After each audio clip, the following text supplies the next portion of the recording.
Food will win the war, and Uncle Sam needs you. Old heroes are popular again. Here's Theodore Roosevelt, surrounded by crowds wherever he goes. Everything's just bully. And there's a parade in every city and town.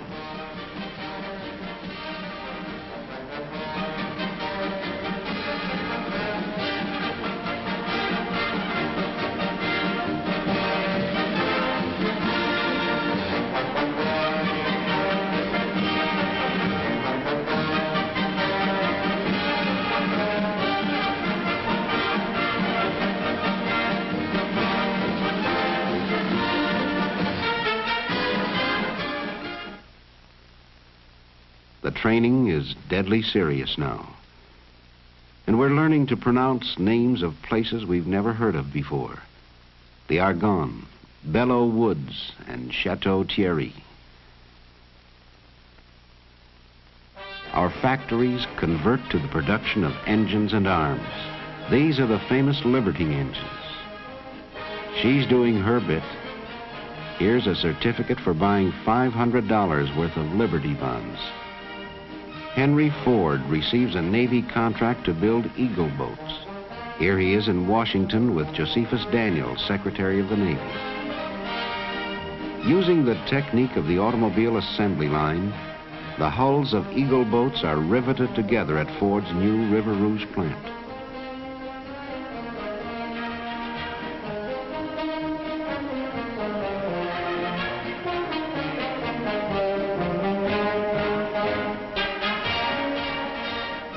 The launching of an Eagle boat. Sleek and fast, built for anti-submarine warfare. At Highland Park, Ford experiments with a small tank powered by 2 Model T engines. Can it cross the trenches? Not every time. Well, back to the drawing board.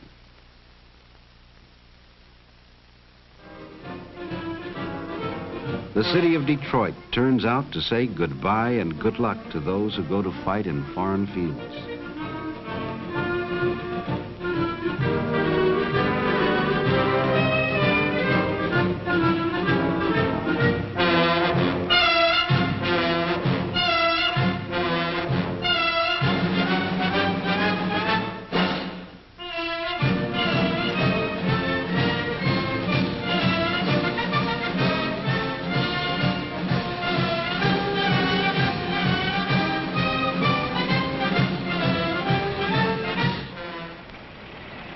They don't give up on the small tank.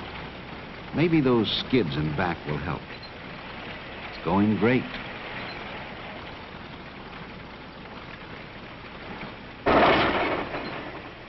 Too bad.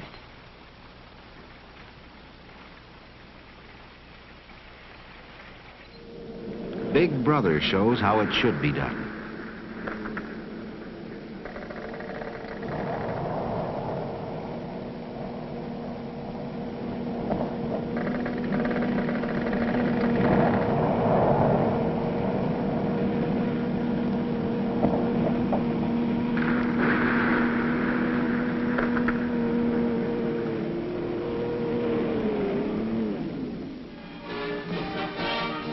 At Highland Park, the men turn out for a patriotic parade and rally.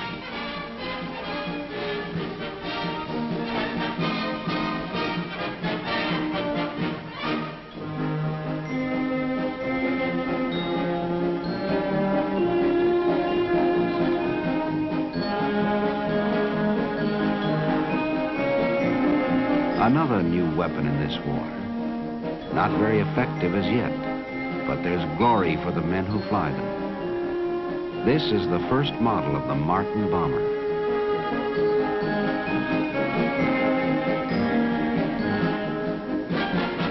Eddie Rickenbacker, America's flying ace, comes home to encourage more plane production.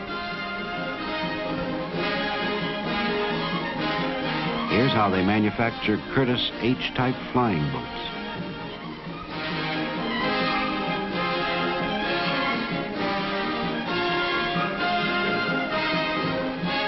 a Liberty engine.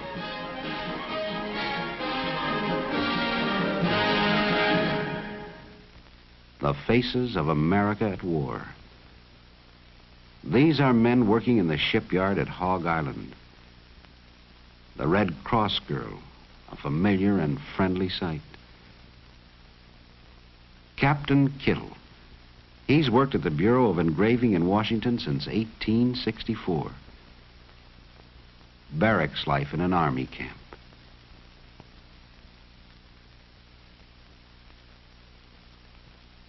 More and more troop trains head for points of embarkation.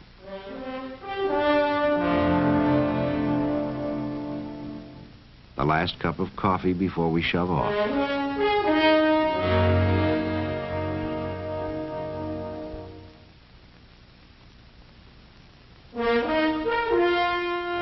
A sobering moment. But we won't come back till it's over there.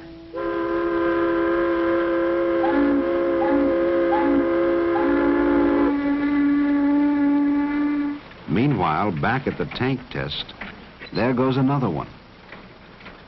But soon the bugs are all ironed out and the government places an order for 15,000 tanks. Lord Northcliffe in Detroit, sent by King George to arrange for the shipment of Fordson tractors to Great Britain to speed up the production of food. He tries a new Fordson, followed by Henry Ford. Parades and more parades to keep the home fires burning.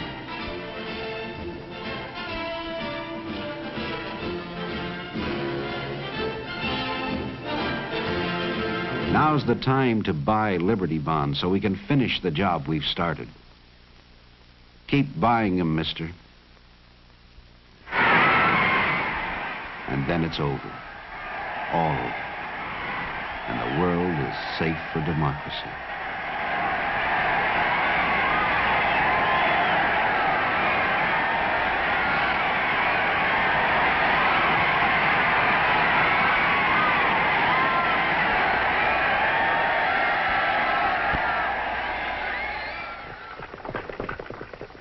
One more parade in Washington.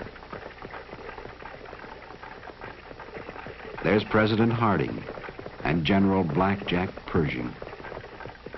They're marching to Arlington Cemetery to bury the unknown soldier. Lots of changes around the country now. Seems like everyone's on the move. But we've got to do something about those roads.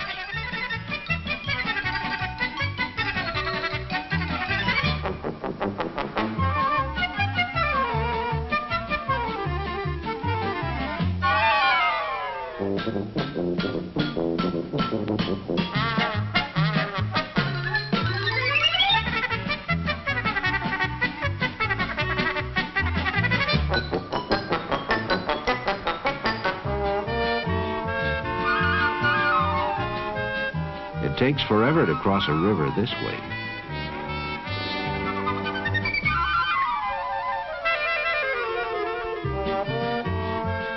We begin to build new roads as fast as we can.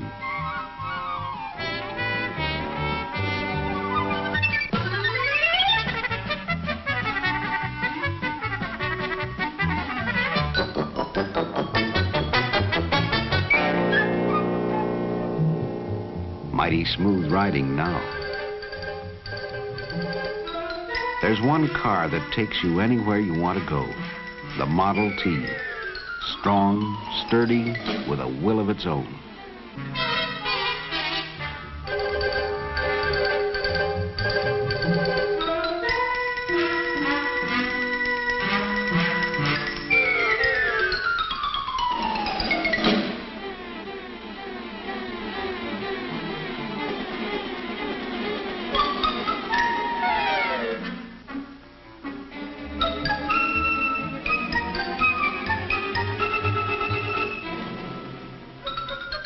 Here's how they put them together at the Highland Park plant.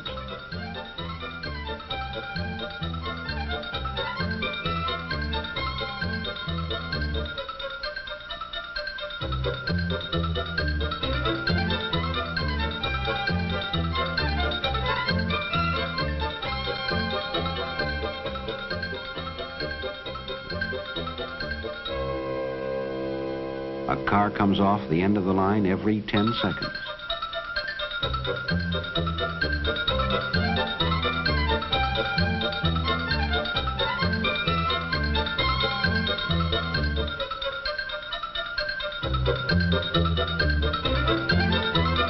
Dealers sell them in just about every town in the land.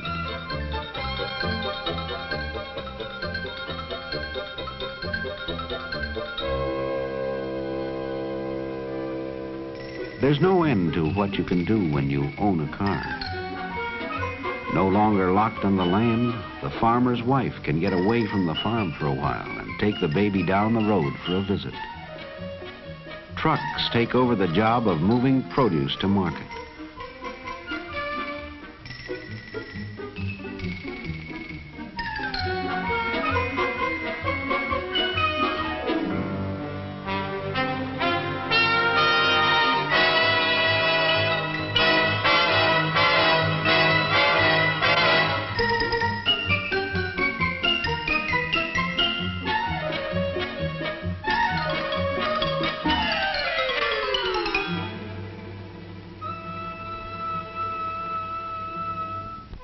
The Sunday afternoon drive becomes a national habit. This is the Columbia River Highway out in Oregon, built in 1917.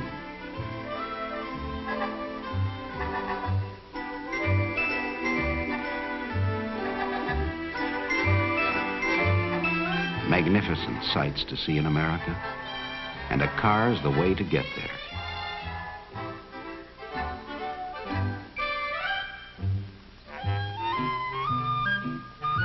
Watch, that bear is hungry.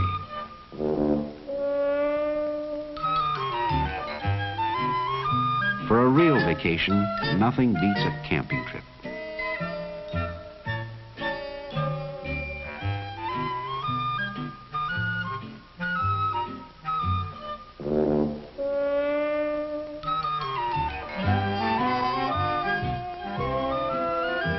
Picnics in the park, or alongside the lake.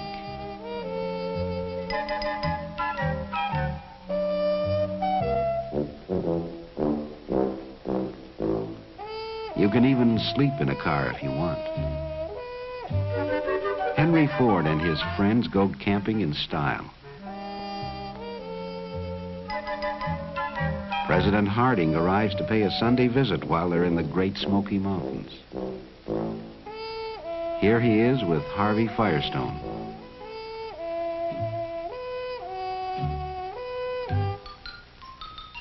Ford chops wood for exercise.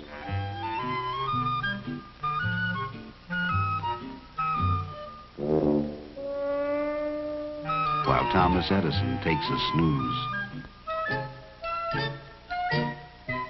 Firestone offers some friendly advice.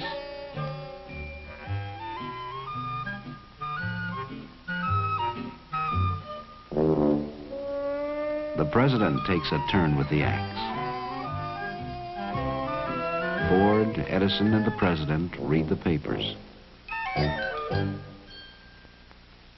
One way to keep them down on the farm, buy a tractor. They're selling more every year.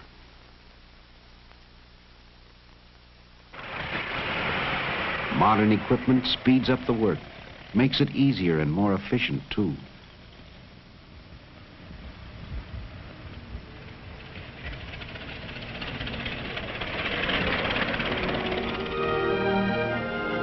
Now electricity does the chores for the farmer's wife.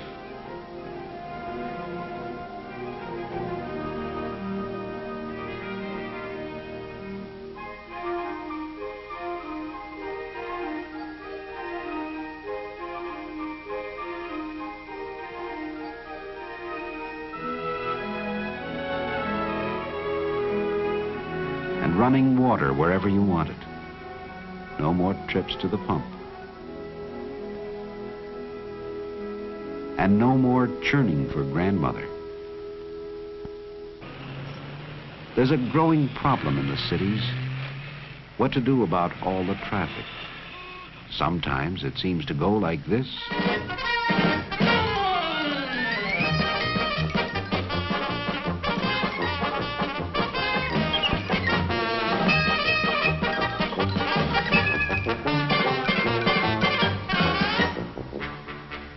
And there's a parking problem, even in small towns.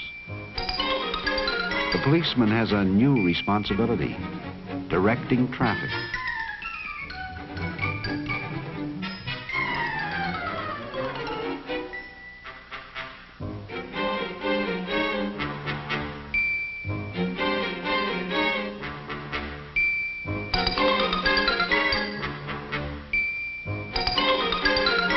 Steps are taken to dramatize the need for safer driving.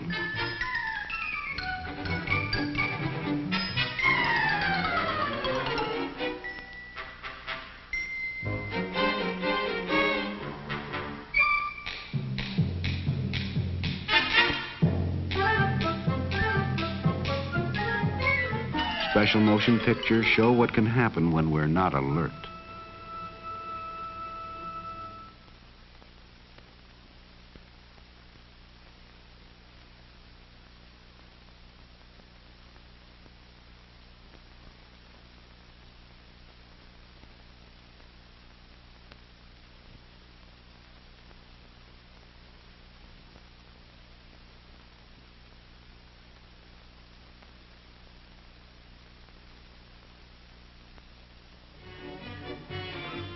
The age of the automobile changes nearly every aspect of American life. The tempo quickens in city and country. No longer a luxury, almost everyone can afford to own a car. And sometimes it seems that we're all on the road at the same time. We're a nation on wheels, and soon to take to the air as a slim young man in a silver plane opens up new horizons.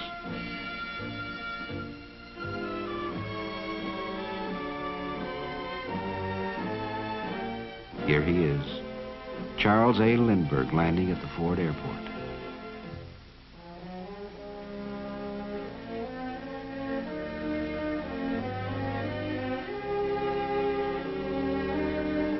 Another pioneer gives us the courage to try something new.